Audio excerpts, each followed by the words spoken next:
I'm just trying to think of a catchy title. Welcome to the Integrated Health of Indiana, 7 o'clock talk with special guest star that is always here, the big dog Libby, who the minute we sit down gets right in her face. Just hi, right there. Hello, hi. And so tonight we're going to talk about what actually Dr. Kalish um, actually introduces as the four horsemen of the apocalypse. Um, and so if you read the Bible and you read Revelations, you know, there's famine, what the pestilence, whatever the four horsemen ending in death. So the body kind of has the same type of thing that happens. Hi, Kath. We're Libby. Golly. Codependent, needy dog. Sit. And she thinks if she squints her eyes, we don't see her. Like she hides her massive 100-pound body. Anyway, so the four horsemen, when we start to talk about the body. So remember, there are three things that break the body down. You have stress, whether that is mental, emotional, physical, any stress there is. It could be in your head. It could be relational stress, whatever the stress is. So stress, and then you have food. So foods like, there was Casey made pizza tonight, and I came in and I was like, yeah, I'm going to take the hit. So I ate the leftover pizza. So that food is something that gluten is something that I react to. So depending on how good my gut is, I will or will not get a rash, but food causes a very definite reaction in the body. And you also have to remember that food is what you rebuild with. So if you're not eating good food, then you're not going to rebuild well, and you're not going to rebuild healthy. And then last but not least, you have inflammation. And inflammation is kind of the root of chronic stress and chronic problems, because inflammation is a normal body process. So if I was to cut Jessica, her body would start an inflammatory process to kill anything that gets into the cut that's not supposed to be there. And then it's going to clot, and then it's going to scab, and then it's going to take 3 or 4 days for it to heal up. And that is a normal process. But what happens to us when we are under chronic stress and inflammation is it just smolders, and it stays there, and it continues to break down. And so then what happens is the body starts to go through. Oh, I forgot. Happy anniversary. So then we look at this, and this is what the body actually goes through. And so first we see the body go through inflammation. And hun, just tell them what things are inflammatory. Give them some foods that are inflammatory, and then give them some other things that cause inflammation. Sugar is a big one. Any food you're sensitive to. Sugar, food sensitivities,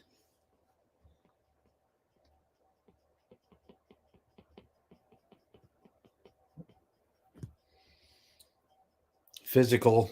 Drawing a loss. Do what? Oh. Drawing more food. Physical trauma. I forgot the R. Trauma. If you have physical trauma, dysregulated hormones.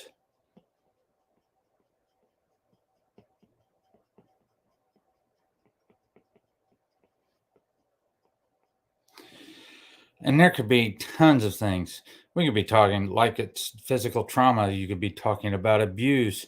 You could be talking about something that happened to you when you were a child and you have walled it off. Sugar is in everything and causes inflammation. So if you have this process going on a long time, what happens to people that have issues happening, inflammation going on for a long time? Well, it can trigger autoimmune disorders.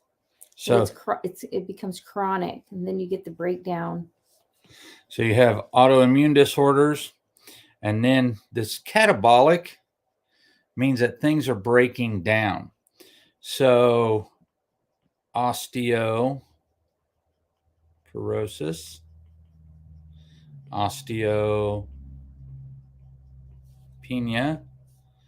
What other things are breakdown diseases? Even diabetes. Arthritis. Oh, yeah, that's a biggie. So when this is let go for a long time, it leads into catabolic physiology. And then we have to start to bring the body out of that breakdown. And so this is where it gets really hard, because if you're in catabolic physiology, we have to identify the triggers. And so when we're identifying the triggers for catabolic physiology, this is why we do an adrenal test. Are your adrenals tanked? Is your GI map, are we seeing lots of infections? Actually, I've been quite proud of our patients, because our patients' GI maps, their second GI maps, are coming back beautiful. Their omics tests are looking better and better. Tina, that's me. And so we're starting to see the process that people are going through to heal is paying off. But if you don't take care of this catabolic physiology when things are breaking down, then we lead into insulin resistance. And this is bidirectional. If you're eating foods that are high in sugar, highly processed, have food sensitivities, it will raise blood sugar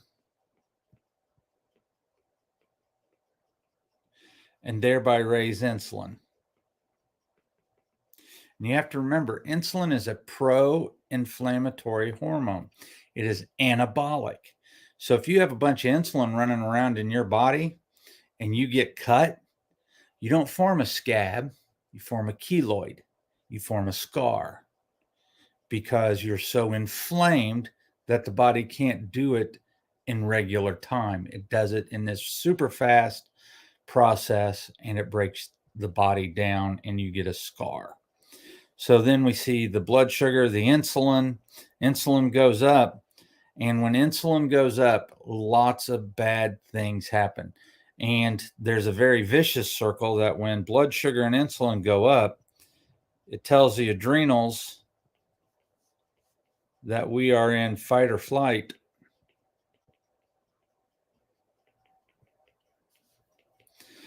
So then your adrenals kick into overdrive and kick out more cortisol. In short term, that's great, because if you're kicking out more cortisol, you're ready to fight, you're ready to run. And hun, what happens when your adrenals tank? Yeah, your whole system tanks. How do you feel? Tired. What do you want to do? Hurt. You don't want to do anything. It can lead to depression, mood issues. You just chronically want to sleep. You're tired. You're fatigued. And what happens is cortisol, gain weight. Cortisol goes up in the short term, then it will level off. And then DHEA, we want to see that go up. And that helps with taking care of the hormones and taking care of the body, and can help you produce more cortisol. But if this stays up a long time, they both go flat, they both go low. And when that happens, then all of a sudden, if you're a guy, you have problems with building muscle and maintaining muscle. You could have problems with muscle mass, Low libido. low libido. You could have a lack of or not be able to get into the arousal state. You won't care. You'll be apathetic. Typically, men that start to go into the phase 2 and phase 3 of the adrenal fatigue start to become risk takers because they like the hit of adrenaline. And so it becomes a fix. It becomes a Band-Aid for them. So insulin resistance is a bear, but you can take care of that pretty easily. We take care of that with herbs, diet, exercise, and time restricted feeding. And insulin resistance, even a ketogenic diet at times, insulin resistance, we can knock this stuff out in a few weeks. We can really start to get it under control, especially if they love to cook their own food and they're willing to make some changes. You can knock insulin resistance out. Shoot, you can put a serious dent in diabetes in weeks, actually. But that takes somebody who's like me, that's a big stickler. Or Jess. Actually, Jess is a bigger stickler on that stuff than I am. But then once insulin resistance is allowed to continue, then you start to go into oxidative stress. And this oxidative stress affects you at the DNA level. What are diseases that we look at because of DNA issues? Anybody ever heard of the BRCA gene? So that's cancer of the breasts. Yep. So when your DNA starts to malfunction and are not producing the proper patterns and letters and peptides and proteins, then all of a sudden you have a very, very serious problem because your physiology can get out of whack and you will start to you can start to get issues with cancers and stuff like that. So we don't like to see that stuff. We don't want to hear about that stuff. And we want to help people stay away from that. So those are the 4 horsemen and kind of how they happen. And that's how that kind of cascades through the body. And we're starting to see people now that are actually at the DNA stage where they're starting to get hurt and they're not producing their strands right. So, I mean, to say that we affect cancer is a stretch. We want to see people before they get to that physiology because we can reverse that physiology. Sometimes once you step through a doorway, you can't come back. And that's why people need to get checked out, and we just need to be as healthy as we can be. Anything else to add? Because I just gabbed on and on and on. Nope. But we can start to help with the adrenals. I mean, that's what we do at Integrated Health. We help with the adrenals. We go into the microbiome, and then we go to the organic acids. And now we can really start to make plans that start and have basically 3-month tracks. First, we start to take care of the adrenals. Then we start to take care of the gut. And then we start to take care of any toxicity issues. If we can tell them which test we use to do that. There's 3. The adrenals, the Dutch. Yeah, we do the Dutch. Dutch, GI map, and omics. Yep. And those have become the most effective. We kind of came at this through the back door.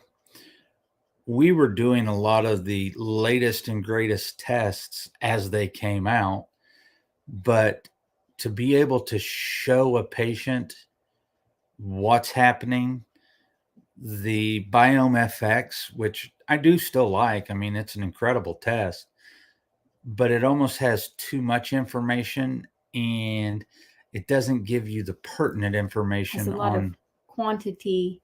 Yeah. And doesn't give you specifics.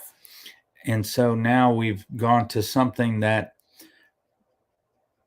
doesn't have the depth that the Biome FX and the GI map, but you can see infections, you can see parasites, you can see worms, you can see all of these things. Lots of usable information. Yeah, lots of actionable information. And I love Microbiome Labs. I still use their stuff to help fix the gut. I mean, it's just awesome product. Their test is awesome. Maybe I'm just not smart enough to know how to use it. That could be it too. I think that I really like all three of those tests. And those are kind of our keystone tests that we like to see on all of our functional medicine patients. And when you stack them all on top of each other, you get a beautiful pattern and specifics to work on. Oh, and then you can, once you have that basis. So like for me, who still deals with some, I got to redo my cholesterol test. My antibody test for thyroid came back great. So because I had issues, we were watching my thyroid, and we actually got to see my thyroid change in a positive way. Now we should see my cholesterol change in a positive way. So with that being said, we will see you next week. And you have a good night. Be safe. And Halloween's coming up. Look out for trick-or-treaters. And we'll see you next time.